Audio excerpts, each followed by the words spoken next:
Hi, I'm Leezá. I'm an international transformation specialist, and today I want to talk about one of the most misunderstood concepts in personal growth, boundaries. We've all heard about them, and I think a lot of us have misunderstood what they're actually there for and how they're supportive to us.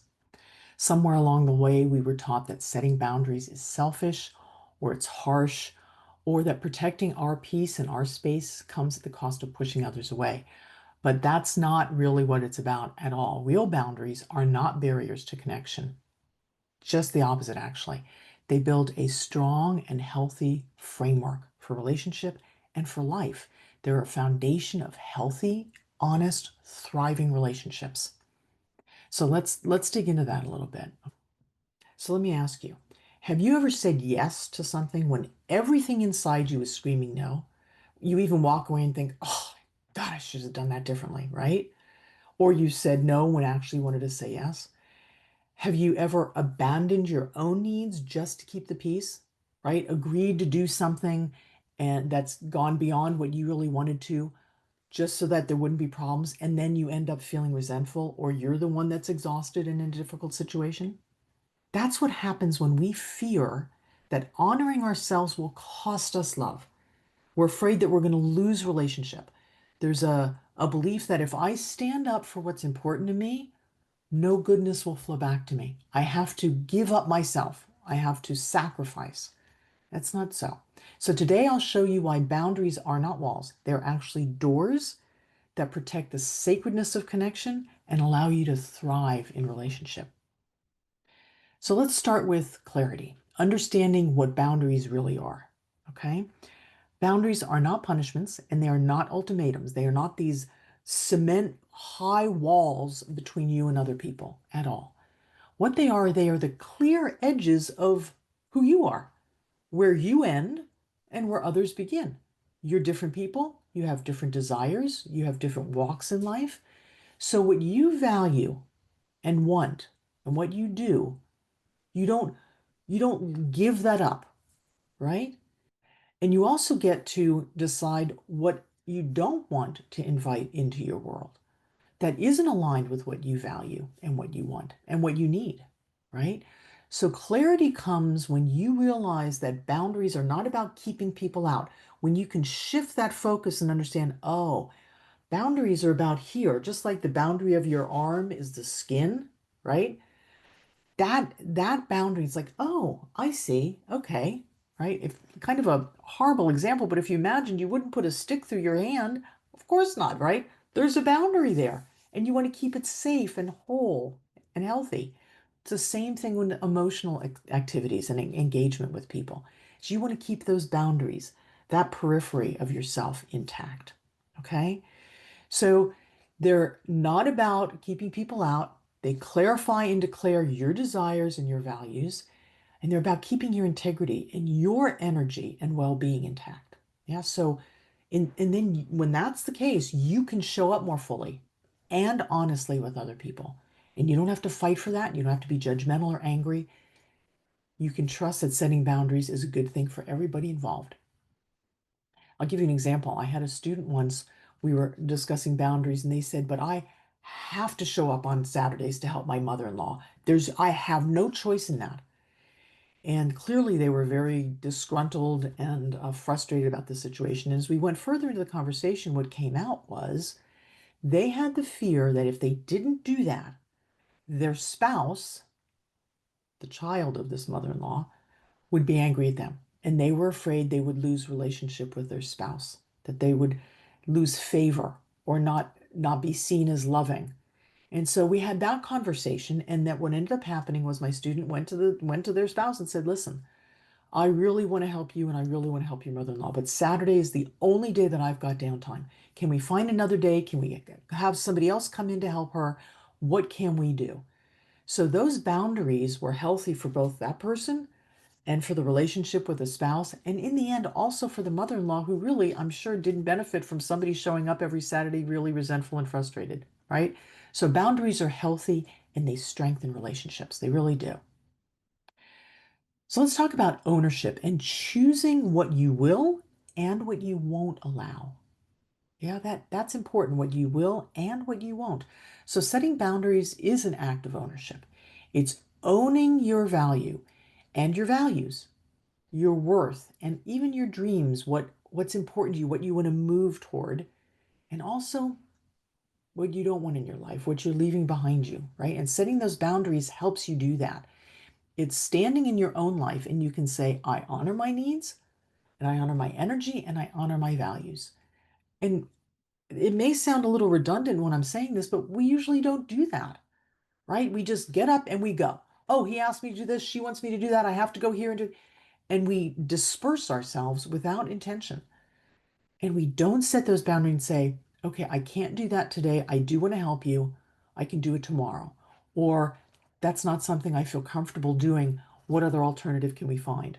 Or this is yours to figure out. I won't be a part of that. You can do that without anger, and you can do that without judgment, and you can do that without disrupting the relationship. You can come from a place of ease in setting those boundaries because you understand that you are responsible for growing yourself and taking care of your health and protecting your peace. That's important. There's a there's a book called The Art of Selfishness, and it's probably out of print by now. But what it speaks about is that setting boundaries, this is I think from the 1950s, before setting boundaries was even a phrase, right? But it speaks to this. It speaks to when we take care of ourselves first, we actually are able to serve others. It doesn't mean everything revolves around us and we're all, we're the belly button of the world at all. What it means is this is my world right here. This is what I can do. This is what I want to do. This is what I won't do. This is what I can't do. And to be clear about that so that we can then move in the world in a healthy way. And imagine if everybody did that. Actually, it would contribute to getting along instead of people combating with one another. That comes when we don't take care of our needs. So let's talk a minute about resolution because that's where the sticky and the challenges come up. It's when we are able to release guilt and fear around our boundaries. So one of the biggest hurdles in setting boundaries is guilt. We're afraid if I say no, they're going to be upset, or we're afraid of hurting other people, of disappointing them, or being seen as selfish, right? And we have no control over others. They may see us as selfish. They may feel hurt, even if that's not what we intended. I want to give you an example of someone whose last thing we could believe is that she would be seen as too selfish, and that was Mother Teresa, the saint, right? She tended the poor. She went into the most squalor to clean and to help and really ill people. She was incredible in what she gave to the world. Every time that she touched someone, she was taking care of her Christ, and that meant something to her. She was able to live in a way that was aligned with her values. And at the same time, she refused to attend a protest against war. Interesting, right? Because she didn't want to fight against war. She said, if you hold an event for peace, I will show up. So that's setting boundaries. Like this is a woman who gave all of herself, but she said, I won't do that. I don't believe in that, right? I believe in peace and I will work for peace, but I'm not going to fight against war. It might sound like a small change, but it was really huge. So resolution comes when you realize that you are protecting your well-being and not hurting relationships. And if they're relationships that don't want to honor what's important for you or what you value, then you may want to consider those aren't relationships that are really meant for your well-being and your health, right? People that care and are healthy will honor your boundaries because they'll be honoring you. So let's talk a minute about excellence, building those stronger and healthier connections. Excellence in relationship doesn't come from sacrificing yourself. You need to be fed. You need to feel a sense of fullness and strength and energy. And then you can bring your excellence. And that comes when you have taken care of this periphery, when you've taken care of this self, both your physical, your mental, and your emotional needs. So excellence comes from honesty, comes from respect and authenticity. Take a minute and think of the times that you've gone against your wishes. you've gone against your values or what you really needed, and think about how that went, right? Just take one situation where you didn't respect yourself and what you wanted, and think of how you felt. Did you feel drained or resentful or dissatisfied in the end? Even if you did it and it came out great, how were you feeling? And then think of the times when you stood up for your needs and your values, where you drew an important line and you advocated for what you wanted. And then think about how that felt. If you felt maybe empowered or stronger, or your values were affirmed because you took a stand for them, right? So when you set clear and kind boundaries, you create space for mutual respect to grow. Other people see and learn. You train people how to be with you by how you yourself walk. You teach others how to love you well. And you invite deeper and truer connection, not by losing yourself, but by being fully yourself. And that includes setting boundaries. So I'd like to give you a takeaway, something that you can practice this week. I invite you to notice one place where you feel drained or resentful or overwhelmed or stretched. And then take a pause and ask yourself, if I were to set a boundary here, what boundary would it be to protect my peace and to strengthen my wholeness?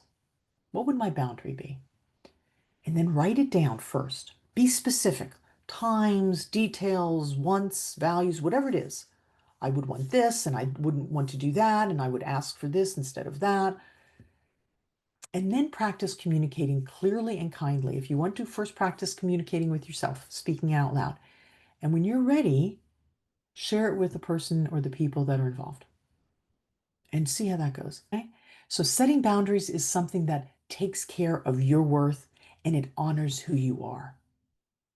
So if this message gave you permission to honor who you are and honor that peace that you deserve, and if it helped you to see boundaries not as barriers, but really as bridges to others into a relationship, then go ahead and like the video and subscribe for more, and share it with a friend who's also ready to strengthen their field and protect their energy with love. And if you're ready to build a life that's grounded in clarity and ownership and resolution and excellence, you'll find more resources and programs linked here below. You are worthy of spaces and people that honor your wholeness.